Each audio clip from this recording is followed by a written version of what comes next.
Buenos días, estudiantes y padres de familia del Colegio José Acevedo y Gómez. En este video encontrarán información relevante para entender y desarrollar las actividades de las clases de teatro. Bienvenidos. Este es un video complementario de la actividad número 2 de la cartilla de teatro, donde veremos una breve explicación sobre cómo elaborar un guión. He incluido fragmentos de videos donde se explican los principales encuadres y ángulos de cámara. Antes de nada vamos a repasar muy rápidamente los 9 tipos de plano más usados según el espacio que ocupa la figura humana en el encuadre. Vamos a ir de mayor a menor, empezando por el plano más abierto, y entre paréntesis os dejo también la abreviatura que usamos cuando hacemos una lista de planos o guión técnico. Gran plano general. El gran plano general da muchísima más importancia al entorno y al paisaje que a la figura humana, que será bastante pequeña tanto si se trata de un paisaje natural como si es un paisaje urbano. También hay quien lo llama plano panorámico. Plano general. El plano general sigue siendo un plano amplio que da más importancia al lugar que a la persona. Es un plano que se suele utilizar para mostrar dónde transcurre la acción y también se le llama plano de situación o de contexto y plano de establecimiento. Plano entero. El plano entero nos permite ver a una persona de cuerpo completo dejando un poco de aire en el encuadre por encima de su cabeza y por debajo de sus pies, y se le llama también plano figura. Plano americano. El plano americano corta aproximadamente por las rodillas. Se llama así porque se hizo popular con el género western, en el que se necesitaba ver las pistolas durante los duelos. También se le llama plano 3/4.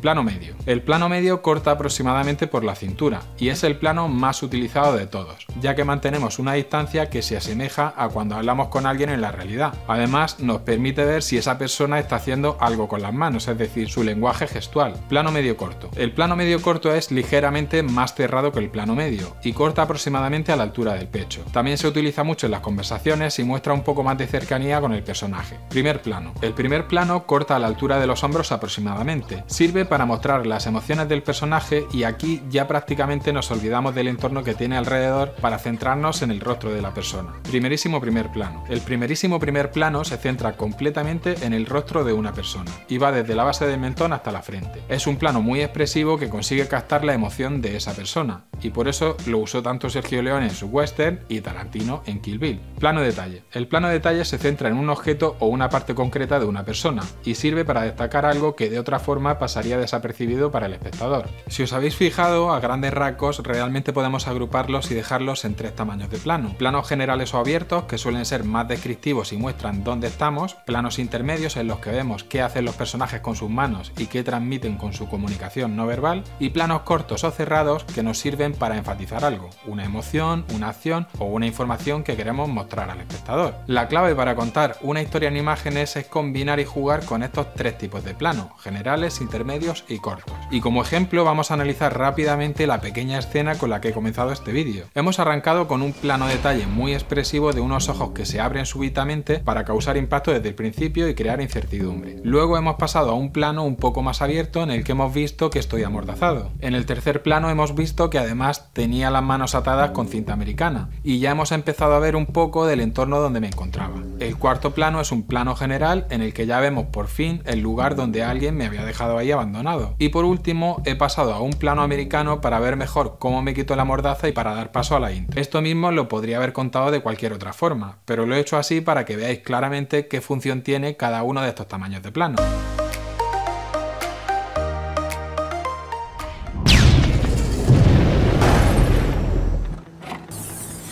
No es lo mismo ver a alguien desde abajo que desde arriba, ni verlo desde atrás, de perfil o de frente, que desde un ángulo de 45 grados. Ángulo normal o a la altura de los ojos. El ángulo normal es el más utilizado en la mayoría de las ocasiones. Consiste en colocar la cámara aproximadamente a la altura de los ojos o ligeramente por debajo, tanto si se trata de una persona como de un animal que no levanta un palmo del suelo. Sería por tanto el ángulo que tomamos por defecto siempre que queremos mantener una posición de neutralidad respecto a esa persona u objeto. Ángulo picado. El ángulo picado consiste en encuadrar desde una posición superior, empequeñeciendo a la persona u objeto que estamos fotografiando o filmando. Cuando vemos a alguien desde un ángulo picado, le damos a ese personaje una sensación de debilidad o fragilidad.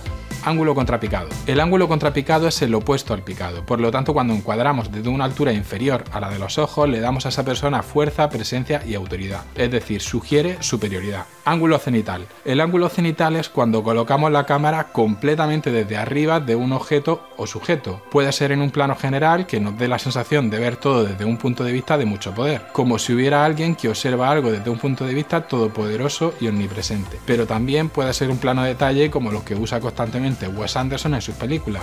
Ángulo nadir. El ángulo nadir es el opuesto del cenital, es decir, completamente desde abajo, y en el que la sensación de grandeza se magnifica, como cuando nos hacemos fotos de grupo y ponemos la cámara en el suelo. Y ahora vamos a ver 5 ángulos que se refieren a la posición desde la que vemos a una persona.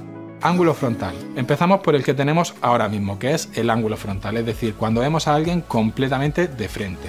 Ángulo dorsal. El opuesto al frontal sería el ángulo dorsal, en el que vemos a alguien completamente desde atrás. Es decir, no le vemos la cara y no podemos ver su expresión, por lo que es más inquietante y genera más misterio que si lo vemos de frente. Esto hace que la imaginación del espectador tenga que participar en la construcción de esa imagen. Perfil o lateral. Si solo vemos un ojo de una persona y le vemos completamente de lado, será un ángulo de perfil o lateral. Este tipo de ángulo a veces puede transmitir desconfianza porque solo vemos una de las caras del personaje.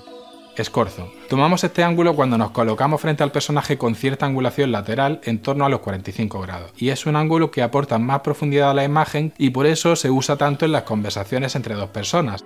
Semidorsal. Si nos colocamos a 45 grados pero desde atrás, se le llama semidorsal. Es un ángulo en el que vemos parte del rostro llegando a ver la nariz y las pestañas, pero sin ver los ojos directamente. Por eso es un punto de vista muy sugerente y bastante estético.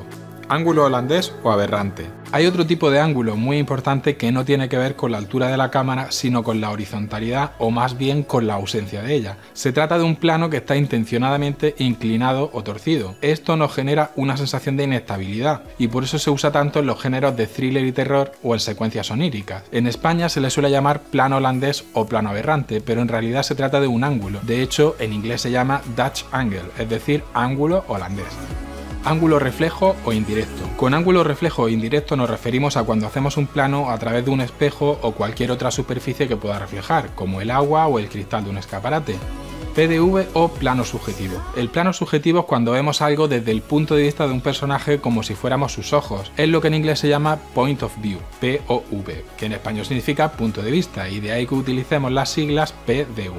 Plano semisubjetivo. El plano semisubjetivo también nos permite ver algo desde el punto de vista de un personaje, pero en este caso no desde sus ojos, sino incluyéndole también en el plano para verlo desde su perspectiva. Plano objeto o plano objetual.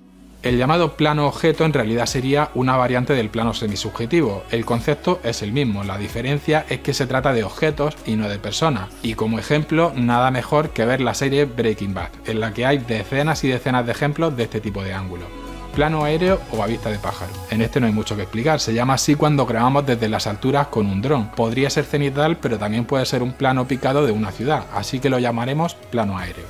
Ya que hemos visto la gran variedad de posibilidades a la hora de grabar un video y que entendemos mejor el concepto de ángulo y encuadre, veamos finalmente cuáles son los elementos básicos de un guión audiovisual.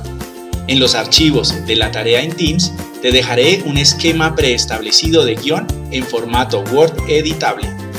El guión audiovisual es sencillo de hacer y requiere menos reglas que el guión cinematográfico. Sirve para hacer documental, reportaje, video promocional y para cualquier producción audiovisual y no necesita tanto rigor técnico como el guión de cine. Para empezar, mi recomendación es hacer 4 columnas. Primero, la de secuencia para organizar todo numéricamente. Luego, la columna de encuadre para tener una referencia de qué clase de tomas queremos hacer. Luego, una columna de descripción para saber exactamente qué irá en cada parte del video. Y finalmente, una columna para diálogos y sonidos que contenga todo lo que escuchemos a lo largo del video. También debemos de agregar un encabezado para cada secuencia de nuestro video. Recordemos que una secuencia es todo lo que ocurre en un espacio físico y o temporal determinado. Agregar este encabezado de secuencia nos ayudará a organizar el video y saber en qué locaciones y partes se divide. Para hacer más encabezados, seleccionamos las casillas y nos vamos a Table, Merge Cells. Pero regresando a nuestro formato, no puede faltar el título del proyecto y el número de página. Ahora vamos llenando todos los campos conforme conceptualizamos nuestro proyecto, para tener al final un guión preciso que nos ayudará a planificar y reunir todos los elementos para nuestra producción. Recordemos que por ahora el producto de la actividad 2 es un guión. Sin embargo, más adelante lo materializaremos en video. Por tal motivo, es importante que vean los elementos básicos de un Filminuto para que tengan desde ahora una idea de hacia dónde vamos. Hola, soy John y soy estudiante de cine en la Universidad Nacional de Colombia. Un Filminuto es un video que cuenta o muestra algo en un minuto, por eso su nombre. Vamos. Paso 1. La idea. Viene dentro de nosotros. Son recuerdos, sueños, cuentos de la escuela o historias del vecino.